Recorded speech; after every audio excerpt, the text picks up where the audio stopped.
किस्सा मुझे याद आ रहा है। जब देश पर आपातकालीन का समय था, सब तरफ आपको पता है कि किस प्रकार से सरकार का शिकंजा उस समय लोकतंत्र पर, मीडिया पर, बोलने की जो आज़ादी है उस पर, सब लोगों को, बड़े बड़े लोगों को जेल में डाल दिया था। 5 साल के बजाय 6 साल का शासन कर दिया था। उस बीच में शायद उस समय की देश की प्रधानमंत्री इंदिरा गांधी जी को गलतफहमी हो गई कि अब तो सब वर्चस्व मेरा ही है, अब कुछ नहीं बिगड़ेगा, और कोई प्रेशर भी रहा होगा। अचानक उन्होंने आपातकाल की घोषणा की समाप्ति कर दी। समाप्ति की तो चुनाव अभी हुआ नहीं था।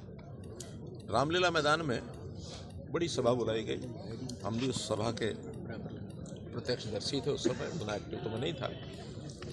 उस समय जयप्रकाश जी नारायण, अटल बिहारी वाजपेयी, देश के बड़े बड़े नेता सब एकत्र हुए। तो सरकार ने लोग वहाँ ना जाएं, उसको रोकने के लिए सब तरफ लोगों को रोकने के लिए अवरोधन पैदा कर दिए। फिर भी लोग जा रहे थे। तो शाम के समय उन्होंने टेलीविज़न के ऊपर एक फिल्म थी, उस समय आई, आप लोग हंसेंगे कि मुझे उसका पता है, वो फिल्म थी बॉबी फिल्म चलवाई, और ये कह करके घोषणा करके कि अब लोग जो है ना बॉबी फिल्म देखने के बैठ जाएंगे और वहाँ नहीं जाएंगे।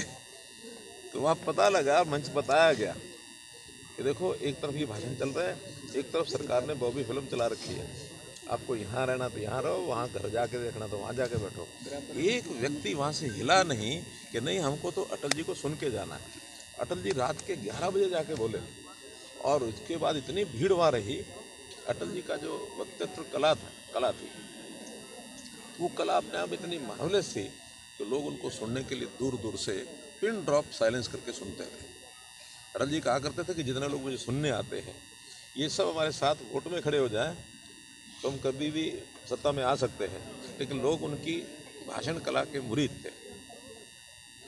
एक बार राजस्थान की बात है, मंच से जब बोलने की उनकी बारी आई तो उस समय मंच संचालक ने कहा कि अब एक बहुत बड़े हार से और अटल जी का स्वागत करेंगे जो भी पदाधिकारी थे। तो खड़े हो गए, एकदम जोर से बोले नहीं। सब बोले हैरान हो गए, ये क्या, स्वागत क्यों नहीं करा रहे। छोटे से वाक्य बोलते हैं कि नहीं, मुझे हार नहीं, जीत चाहिए। अरावली के खनन पर रोक लगा दी, उसको लेकर आज अटल जी